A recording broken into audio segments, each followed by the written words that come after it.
Assalamualaikum warahmatullahi wabarakatuh. Selamat pagi, siang, dan malam.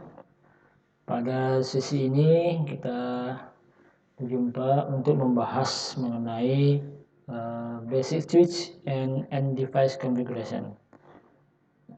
Membahas konfigurasi switch dan perangkat komputer secara basic.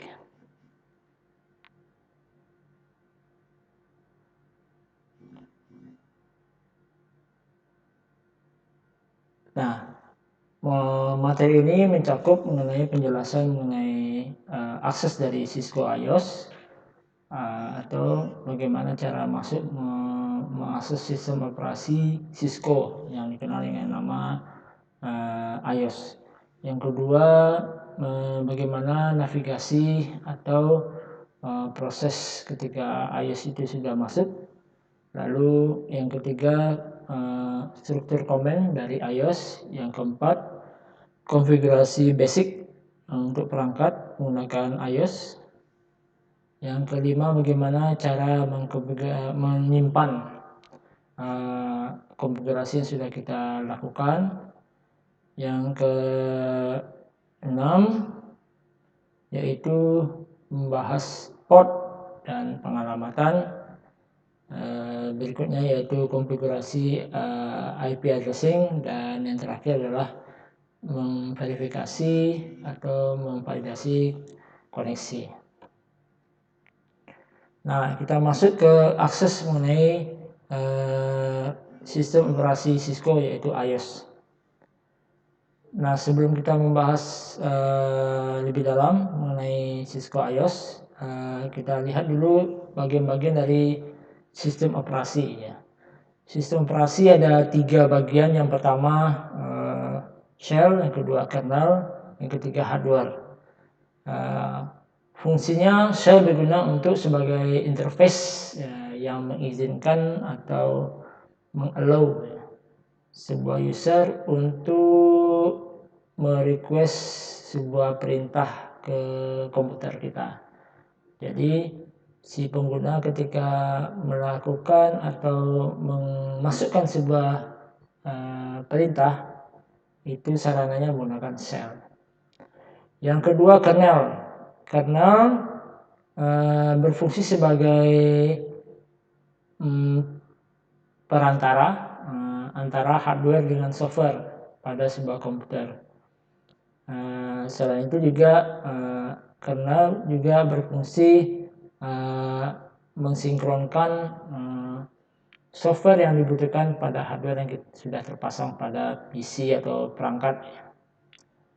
Yang ketiga hardware ya. Hardware berupa perangkat fisik yang hidup atau yang kita jalankan dalam bentuk elektronik. Nah, kemudian GUI, Graphical User Interface ya. GUI ini kalau kita lihat kalau di sistem Windows ya, kita bisa melihat tampilan sistem Windows seperti ini. Ini namanya GUI. Bedanya satu lagi adalah berbasis teks ya. Kalau GUI ini sangat minim menggunakan keyboard ya, karena dia berupa grafis ya. Nah, GUI ini tentunya karena berupa grafis sangat user friendly atau mudah untuk digunakan. Cuman kekurangannya adalah GUI ini bisa crash atau fail atau hang gitu ya, dibanding yang menggunakan teks yang lebih ringan ya. Nah, macam-macam GUI kalau di Windows, kalau di sistem operasi ada di Windows, ada kemudian di Mac ya. Kemudian kalau di Linux ada Linux KDE, kemudian Apple iOS, kemudian ada juga di Android. Nah, apa fungsi dari keberadaan operating system atau OS? Kalau di PC kita lihat ketika kita menggunakan sebuah mouse, kita bisa memilih dan menjalankan program menggunakan mouse. Itu kalau kita menggunakan PC ya. Sehingga ketika kita menjalankan sebuah mouse, memilih sesuatu, kemudian kita klik, maka program akan berjalan. Nah, itu salah satu fungsi dari operating system pada PC. Yang kedua, pada PC juga kita bisa memasukkan sebuah teks atau juga teks itu sebuah perintah. Nah, dengan adanya teks kita bisa menjalankan sebuah perintah. Nah, itu adalah fungsi dari PC yang mengenablekan sebuah fungsi mouse dan juga mengaktifkan sebuah fungsi teks ya. Kemudian pada command line interface atau disingkat dengan CLI, pada operating system perangkat jaringan itu menggunakan keyboard sebagai sarana untuk menginputkan atau memasukkan sebuah komen. Kemudian kita bisa jalankan komen tersebut menggunakan keyboard, lalu kita bisa menampilkan output dari hasil perintah menggunakan keyboard yang sudah kita atau teks yang sudah kita masukkan melalui keyboardnya. Ini contohnya menggunakan command line interface atau CLI. Nah, bagaimana cara mengakses sebuah perangkat jaringan, terutama dalam perangkat jaringannya Cisco iOS menggunakan Cisco ya. Bagaimana cara mengakses perangkat Cisco? Ada 3 cara di sini. Yang pertama adalah dengan metode konsol. Apa itu dengan metode konsol? Dengan metode konsol kita harus menggunakan namanya kabel konsol seperti yang terlihat di gambar ini. Ya, ini merupakan kabel konsol yang warna biru ini. Ujungnya dipasang pada port konsol perangkat Cisco, dan satunya lagi port DB9 ya, port serial ya, dan dipasang di port serial. Kalau di perangkat PC kita atau laptop kita tidak ada lagi port DB9, maka kita harus menambah namanya converter DB9 to USB ya, sehingga kita bisa pasang di port USB ya. Oke. Jadi port konsol ini menggunakan kabel konsol yang mana digunakan untuk konfigurasi dasar atau awal, initial configuration.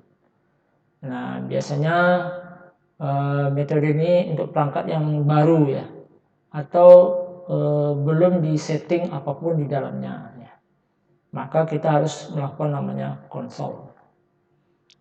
Kemudian metode yang kedua namanya SSH atau singkatan dari Secure Shell.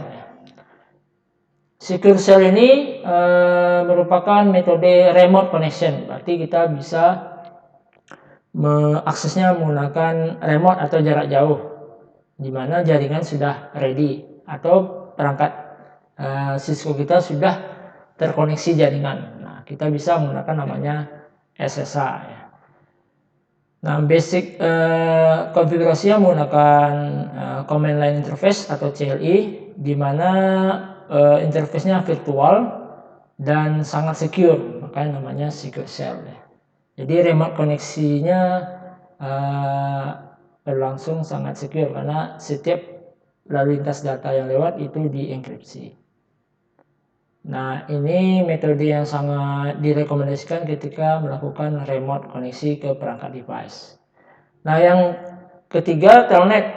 Telnet hampir sama fungsinya dengan SSH, cuman bedanya adalah telnet tidak kurang secure dibandingkan SSH karena proses remote connection-nya menggunakan plain text ya, sehingga kurang aman ya, dibandingkan dengan SSH. Nah, ini contoh ketika kita melakukan namanya remote connection menggunakan software putih atau emulator putih. Portnya port 22 ya. Nah, terminal emulation seperti yang tadi dibilang bahwa kita bisa menggunakan mengakses sebuah perangkat. Tadi ada 3, ada telnet, ada SSH, ada konsol ya. Nah, interface atau program atau software yang digunakan untuk mengaksesnya, nah itu kita bisa menggunakan terminal emulation program. Contohnya yaitu PuTTY, Teraterm atau Secure CRT ya. Ya, ini contoh-contoh terminal emulation program yang bisa dipilih. Kalau di gambar ini berarti kita menggunakan PuTTY.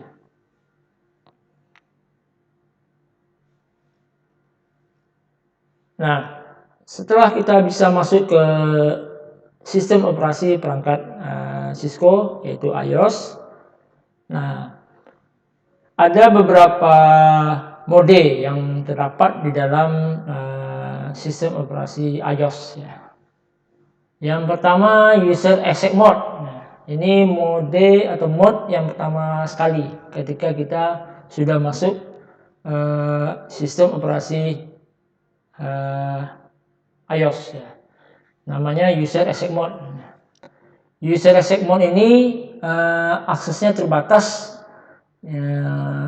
untuk monitoring ya. Jadi komen yang bisa tampil di sana hanya bisa monitoring dan jumlah komennya terbatas ya.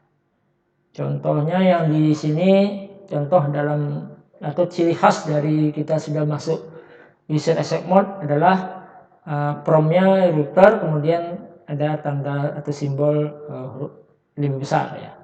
Itu karakter atau ciri khas ketika kita sudah masuk ke user exit mode. Kalau dia perangkat router, berarti router, kemudian tanda besar. Kalau dia switch tanda besar. Itu simbolnya, simbol tanda besar ini. Maka dia berada pada user exit mode. Kemudian yang kedua adalah privilege exit mode. Privilege exit mode ini kalau kita sudah masuk ke dalam mode ini, maka kita bisa melihat atau mengakses fitur atau perintah yang lebih banyak ya. Kalau sudah berada di privilege exit mode ini, maka ciri khasnya adalah tanda pagar ya. Ada promnya berupa simbol tanda pagar. Nah, komen atau mode berikutnya adalah global configuration mode. Nah, global configuration mode ini digunakan untuk akses configuration ya, ke perangkat. Jadi kalau kita mulai mengkonfigurasi perangkat, sudah masuk ke detail konfigurasi perangkat, maka harus dimulai dengan global configuration mode. Nanti setelah kita masuk ke global configuration mode akan dibagi menjadi beberapa bagian, apakah kita mengkonfigurasi line, itu namanya line configuration mode, atau kita ingin mengkonfigurasi interface. Nah, maka modenya namanya interface configuration mode ya.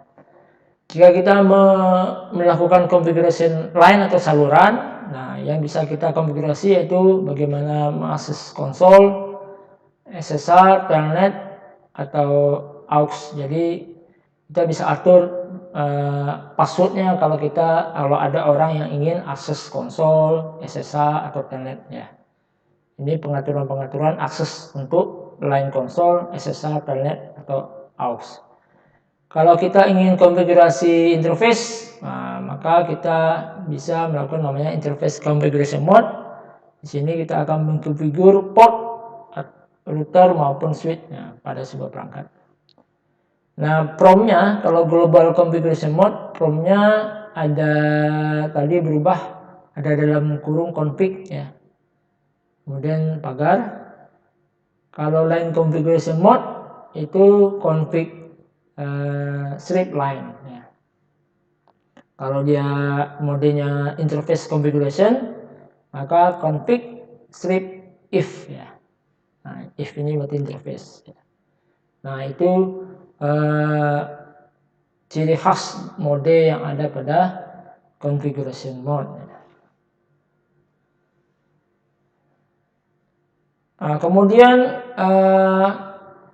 bagaimana cara melakukannya ketika menggunakan command line interface untuk masuk ke setiap mode tersebut ya. Yang pertama, kalau sudah kita bisa masuk ke user exit modes ya seperti ini, kita ketik perintah enable, maka akan menuju ke privilege exit mode. Jadi enable dari user exit mode itu digunakan untuk masuk ke privilege exit mode ya. Jadi kita ketikkan perintah enable, maka modenya berpindah ke privilege exit mode ya. Lalu kalau ingin masuk ke global configuration mode ya, dari privilege mode kita ketikkan perintah configure terminal ya. Kita ketikkan perintah configure terminal, maka akan masuk ke global configuration mode. Kalau kita ketik atau masukkan exit, maka kembali ke privilege exit mode. Nah, berikutnya kalau ingin masuk line configuration, maka kita dari global configuration kita ketikkan perintah line, pilih line-nya mau line apa yang mau kita configure. Contohnya konsol, berarti line konsol 0. 0 itu penomoran konsolnya, penomorannya dimulai dari angka 0 ya. Line konsol 0. Kemudian kalau kita ketik exit, maka kembali ke global configuration mode.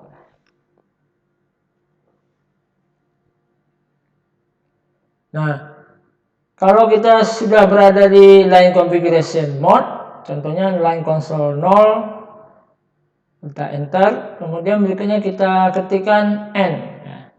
Maka perintah N ini itu berfungsi mengembalikan modenya ke privilege exit mode ya. Jadi dari line configuration, kalau kita ketikkan perintah N, maka kembali ke privilege exit mode. Jadi kita tidak perlu ketik exit ya. Kalau kita ketik exit kan banyak, maka cukup dengan menggunakan N, maka kembali ke privilege mode. Atau kalau hotkey-nya juga N itu sama dengan Ctrl Z ya. Jadi N itu sama dengan Ctrl Z.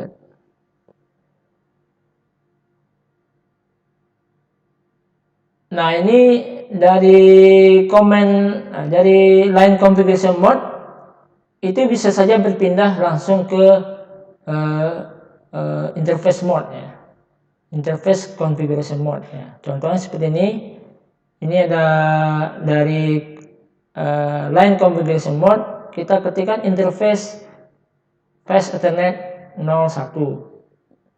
Maka bisa langsung menuju ke interface configuration mode ya. Jadi kita tidak perlu exit ya. Jadi dari line configuration tidak perlu exit untuk menuju ke interface configuration mode ya. Bisa langsung.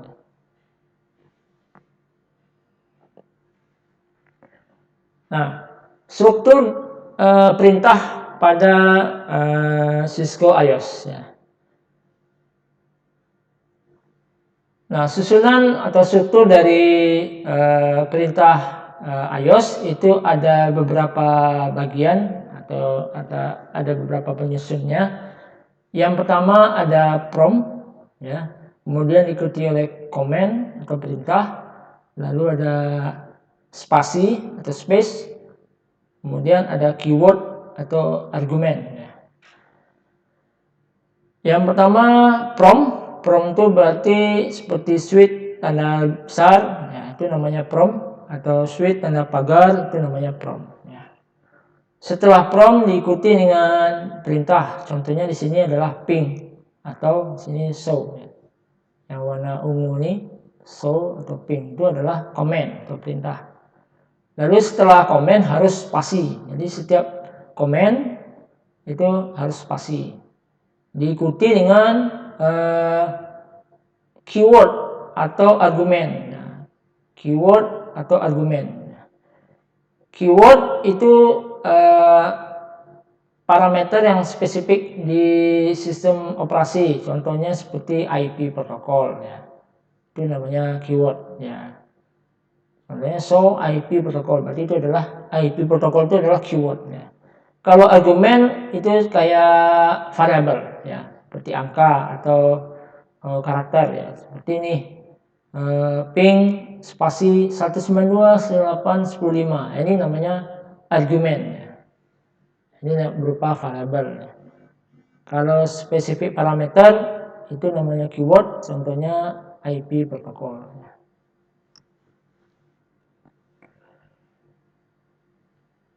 Nah, kalau misalkan kita tidak hafal dalam komen-komen iOS, ya, kita bisa menggunakan simbol tanda tanya ini. Simbol tanda tanya ini berupa help yang menampilkan komen-komen yang berkaitan. Ya. Contohnya ini ping spasi, kemudian kita ketikkan simbol tanda tanya, maka nanti akan ditunjukkan setelah ping ini perintahnya apa saja yang cocok ya, atau yang bisa dilakukan. Ya, itu bisa kita lakukan. Jadi kita kalau tidak hafal ya komennya dalam Cisco iOS, kita bisa menggunakan ping apa itu spasi, lupa kan apa harusnya. Nah, bisa kita gunakan help ya, atau tanda tanya. Kemudian kalau kita misalkan salah memasukkan perintah atau struktur dari perintah Cisco iOS, nanti ada notifikasi memberitahukan kesalahannya di mana. Contohnya nih interface fast Ethernet 01 ya. Ini di sini invalid ya, dia kasih tanda di sini interface invalid. Berarti ada kesalahan di sini. Nah,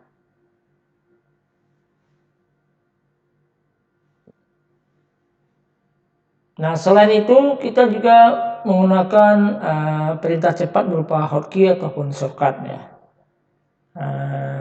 Di sini digambarkan contohnya ketika kita berada di privilege ya, kita bisa ketikkan con, kemudian kalau dikasih tanda tanya maka perintah yang awalannya karakternya con itu bisa configure atau connect ya. Nah, itu dia bisa membantu. Atau bisa menggunakan shortcut. Contohnya kalau di privilege mode menuju ke global yaitu configure terminal. Nah, itu bisa kita singkat dengan perintah conft ya. Conft ini singkatan atau perintah singkat dari configure terminal ya.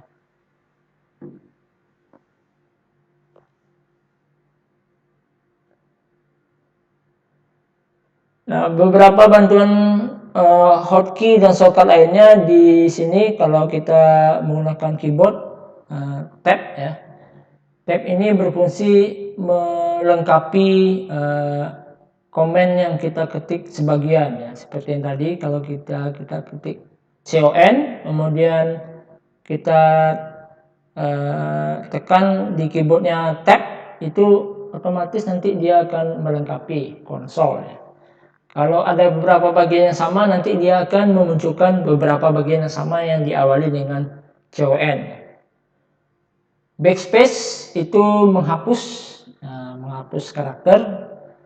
Kemudian left arrow atau Ctrl B itu berarti memindahkan kursor ke kiri ya. Kemudian kalau right arrow ke kanan. Kemudian kalau up arrow atau Ctrl P itu berarti menampilkan kembali komen yang sudah ada sebelumnya ya. Dia bisa merecall atau menampilkan komen yang sudah kita kita tulis sebelumnya. Jadi kita tidak perlu misalkan ada perintah sudah kita ketik sebelumnya terus kita tidak mau ngetik lagi ya. Kita bisa recall dengan up arrow ya. Seperti itu.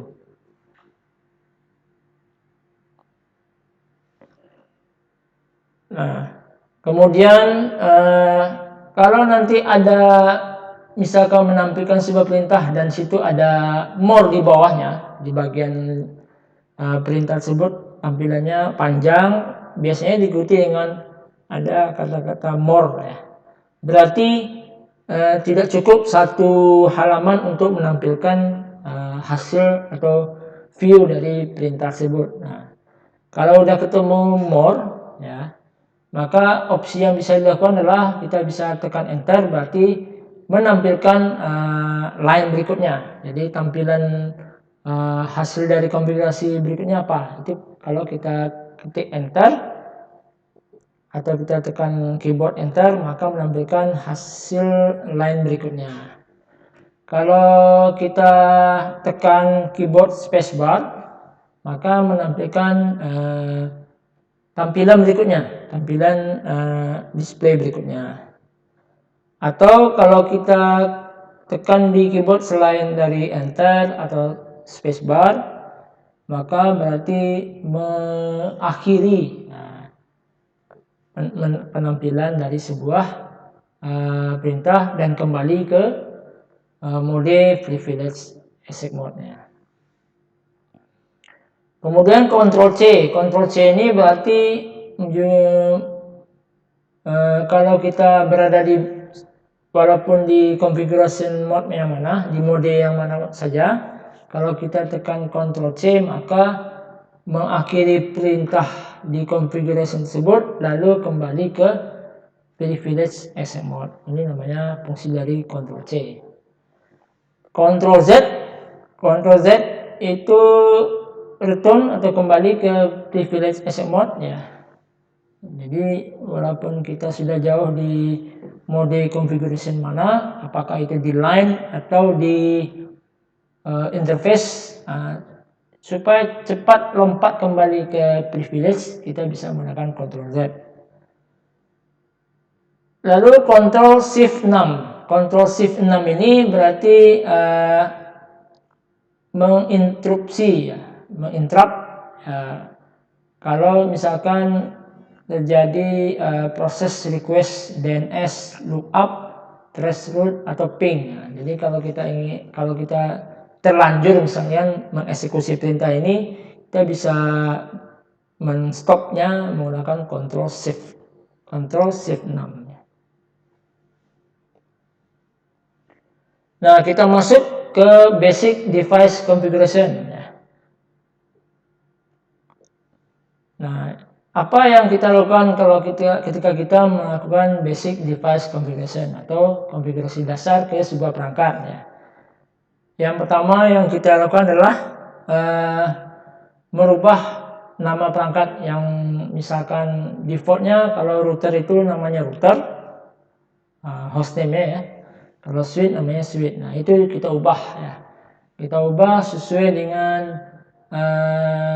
karakter perangkat tersebut ya. Nah, nama tersebut harusnya unik ya.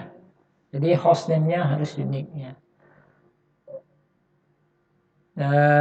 Pemberian namanya harus karakter, tidak boleh spasi, boleh diakhiri dengan karakter atau digit. Kemudian kalau ingin seolah-olah ada spasi ya pilih dash ya, atau strip ya. Contohnya seperti yang di sini, memulai perubahan nama ya, di privilege mode kita ketikkan configure terminal, lalu diikuti dengan perintah hostname spasi. Nah, ini nama variabelnya, berarti kita mau memberikan nama perangkat switch ini menjadi SW floor 1 ya. Kemudian enter. Setelah di enter maka nama hostname-nya sebelumnya switch berubah menjadi SW floor 1. Nah, kalau ingin mengembalikan default ke nama semula, maka kita cukup memberikan perintah no hostname pada global configuration. Nah, panjang namanya maksimal 64 karakter.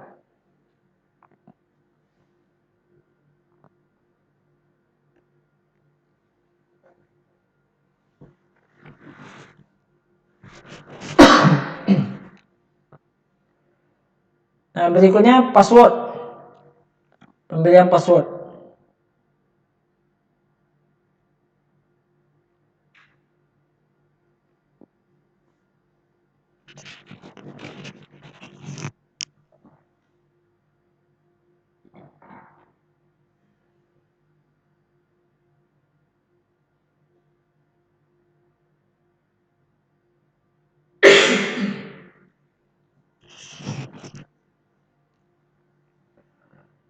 Nah, pemberian password di perangkat switch Cisco itu diupayakan atau diharuskan sebaiknya minimal 6 karakter. Harus ada huruf besar, huruf kecil, ya. Kemudian ada huruf besar, huruf kecil karakter, kemudian huruf besar, huruf kecil karakter huruf, ya. Kemudian ada number, ada spesial karakter atau spesial angka lainnya. Disarankan tidak menggunakan password yang sama untuk semua perangkat, ya. Dan jangan menggunakan kata-kata yang mudah ditebak, ya. Contohnya misalkan hobi, tanggal lahir, atau tempat tanggal lahir, ya. Nah, ini sangat penting karena password ini digunakan untuk akses ke perangkat kita. Contohnya di remote connection seperti telnet atau SSH, atau juga password untuk konsol, ya.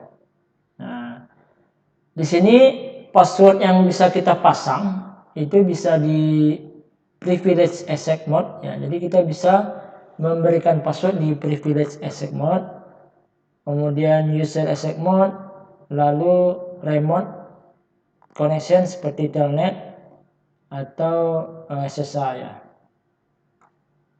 Nah, semua password juga bisa kita enkripsi, ya. Jadi kita bisa enkripsi semua password.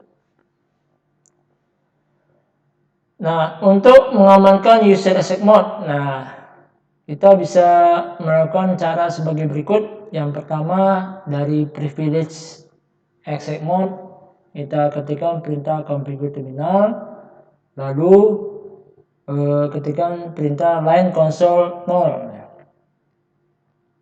Kemudian perintah password, lalu passwordnya apa? Di sini contoh passwordnya adalah Cisco. Passwordnya adalah Cisco, ya. Setelah memberikan passwordnya adalah Cisco, lalu enter, kasih perintah login, kemudian N. N ini berarti kembali ke privilege access mode, ya. Jadi ini cara memberikan password pada user access mode, atau memberikan password ketika ada orang yang mau melakukan konsol, ya. Nah, kalau ingin mengamankan akses dari privilege access mode, maka setelah configure terminal kita kasih perintah enable secret. Nah, spasi passwordnya apa, ya? Contohnya di sini kelas, ya. Berarti CLASS ini atau kelas ini adalah password untuk masuk ke privilege access mode, ya. Enable secret digunakan untuk perintah memberikan passwordnya. Nah, kemudian mengamankan line, ya. Bagaimana mengamankan line atau saluran? Kalau mengamankan saluran, contoh perintahnya seperti ini. Masuk ke global configuration dengan cara configure terminal, lalu diikuti dengan perintah line PTY 015. Nah, ini berarti ada saluran dari mulai 0 sampai 15, berarti ada 16 saluran, ada 16 yang user yang bisa mengakses saluran tersebut, ya, dari saluran tersebut. Jadi 0 sampai 15 ini berarti totalnya ada 16, ya. Lalu passwordnya apa? Yaitu Cisco, kemudian diikuti perintah login, kemudian N, ya.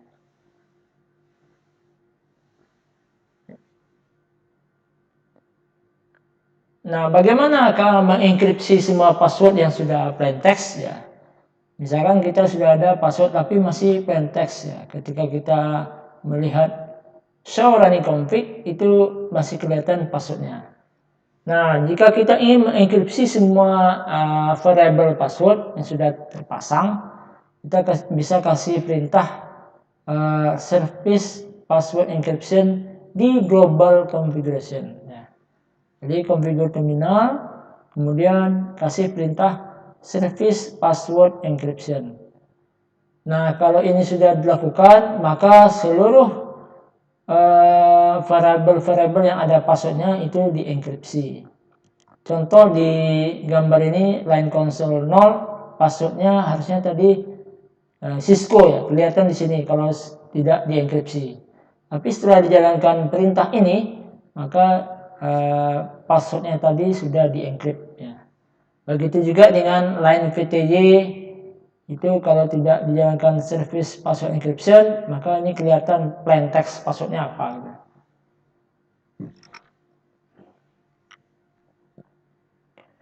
Nah, kemudian memberikan banner. Banner ini semacam informasi untuk memberitahukan ketika ada yang mau mengakses sebuah perangkat. Contohnya ini ketika ada orang yang memulai akses, akan otomatis dikasih tahu bahwa untuk mengakses ini hanya yang berkepentingan atau authorized access only. Nah, pengumuman seperti ini bisa kita lakukan dengan cara configure terminal, kemudian banner MOTD ya. Banner MOTD kemudian diikuti dengan tanda pagar, terus kalimatnya apa diakhiri dengan tanda pagar juga ya. Jadi ini memberikan informasi yang ditampilkan ketika pertama kali mengakses sebuah perangkat. Lalu cara menyimpan konfigurasi tadi setelah kita melakukan konfigurasi dasar tadi, maka untuk menyimpannya, misalkan nanti ada kalau tidak kita simpan, maka pekerjaan yang sudah kita lakukan dalam hal konfigurasi tadi itu akan hilang ya. Nah, sebelum kita tahu bagaimana cara menyimpannya, penyimpanan file di perangkat Cisco iOS itu ada dua tipe file ya. Yang pertama startup config, kemudian yang kedua running config. Kalau file yang berada pada startup config itu berarti disimpannya di NVRAM ya. NVRAM. Jadi kalau file kita disimpannya di NVRAM, maka kalau perangkatnya itu reboot atau restart, itu settingan konfigurasinya tidak akan hilang ya.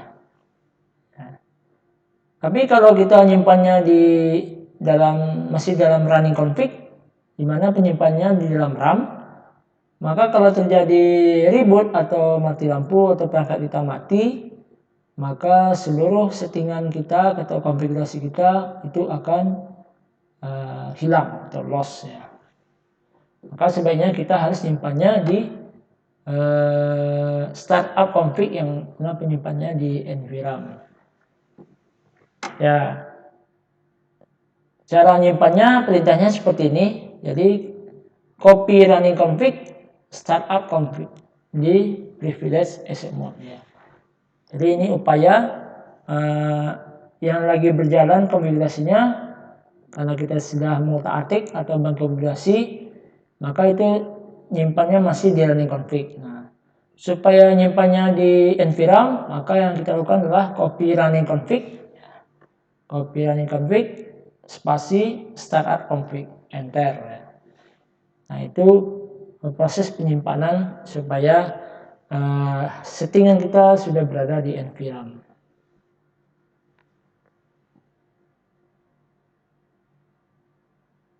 Nah, kemudian ada perintah reload.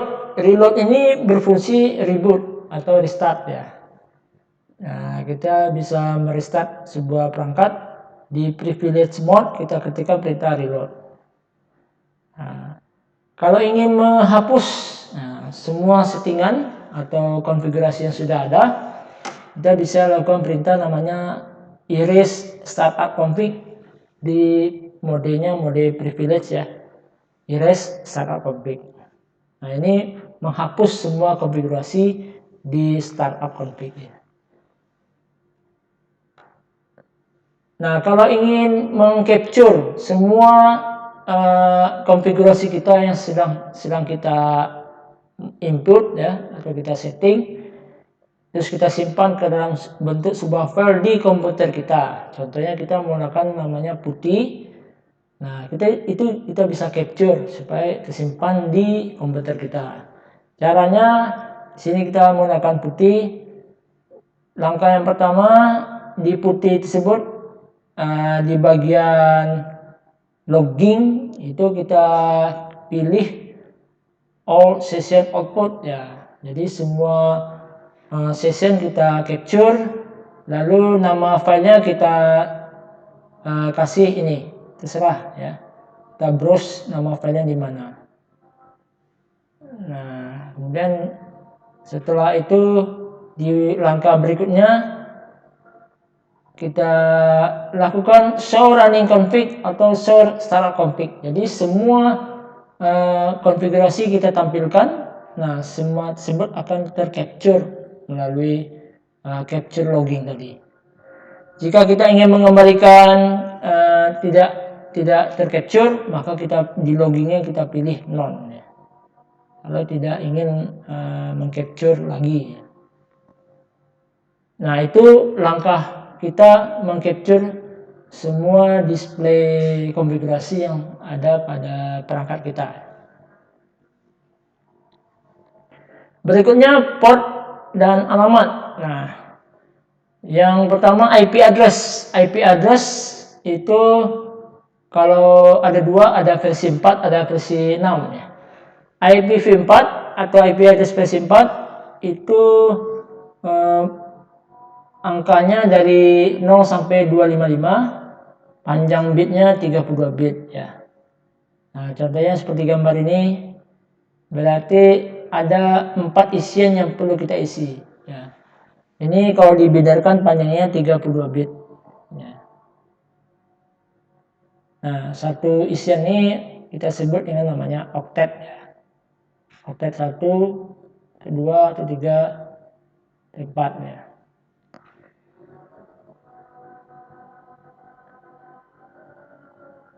Nah, kemudian ada juga IP versi 6. IP versi 6 ini panjang bitnya 128 bit, nilainya berupa heksadesimal. Kalau tadi IP versi 4 itu nilainya desimal. Nah, kalau IP versi 6 isian di kitanya berupa heksadesimal ya. Oke. Nah, isiannya bentuknya seperti ini, dipisah tanda titik 2 ya. Tanda titik 2. Kemudian interface dan port. Nah, interface dan port ini tergantung dari media yang kita gunakan. Media dalam komunikasi jaringan itu ada beberapa bagian. Ada penggunaannya menggunakan kabel tembaga, ada fiber optik, yaitu cahaya, ada menggunakan wireless ya. Jadi ada tembaga, cahaya, ada juga udara. Nah, dari media tersebut itu macam-macam port dan interface yang digunakan ya. Ini contohnya menggunakan kabel tembaga. Nah, ini berupa koneksinya untuk dipasang kabelnya ya. Nah, ini berikutnya ada yang fiber optik dan di bawahnya ada wireless ya. Jadi tergantung dari media yang digunakan ya. Contohnya kalau menggunakan kabel tembaga, ini kita bisa menggunakan port Ethernet ya. Koneksinya menggunakan RJ45. Itu contohnya. Nah, bagaimana melakukan memasang IP address ya? Untuk memasang IP address ada dua metode. Yang pertama secara manual, yang kedua otomatis ya. Kalau kita ingin memasang IP address versi 4 secara manual, itu bisa kita lihat kalau di sistem operasi Windows kita buka control panel, network sharing center, lalu pilih change adapter setting, lalu pilih metode jaringan yang kita gunakan, apakah itu wireless atau Ethernet. Choose the adapter. Nah, kalau kita Ethernet, pilih adapter Ethernet, atau kalau wireless, pilih adapter wireless. Lalu klik kanan, kemudian pilih properties, lalu akan menampilkan seperti ini, local area connection properties. Nah, kemudian kita pilih internal protocol, lalu kita bisa isi ini. Ini kalau kita pilih use the following IP address, berarti kita mengisi IP address secara manual. Kita isi IP address, subnet mask, dan default gateway. Nah, ini secara manual. Nah, kalau IPv6 hampir sama seperti itu langkahnya. Nah, kalau ingin otomatis, maka pilihan tadi cukup menggunakan namanya obtain an IP address automatically. Ya. Ini memilih IP address itu dapat secara otomatis yang diberikan oleh server pemberi IP address. Nah, kalau di switch itu interface-nya namanya adalah interface VLAN 1 atau dikenal dengan switch virtual interface. Jadi di switch itu memberikan IP address-nya pada interface virtual namanya. Nama interface-nya adalah interface VLAN 1. Caranya adalah masuk ke global configuration mode, lalu pilih interface VLAN 1, kemudian IP address berapa. No shutdown untuk mengaktifkan. Nah, setelah kita setting IP address, kita bisa cek connectivity-nya melalui ping ya. Biasanya kita bisa cek konektivitas itu menggunakan ping supaya akses jalur kita sukses atau ready ya. Demikian chapter 2 ini, mudah-mudahan bermanfaat. Assalamualaikum warahmatullahi wabarakatuh.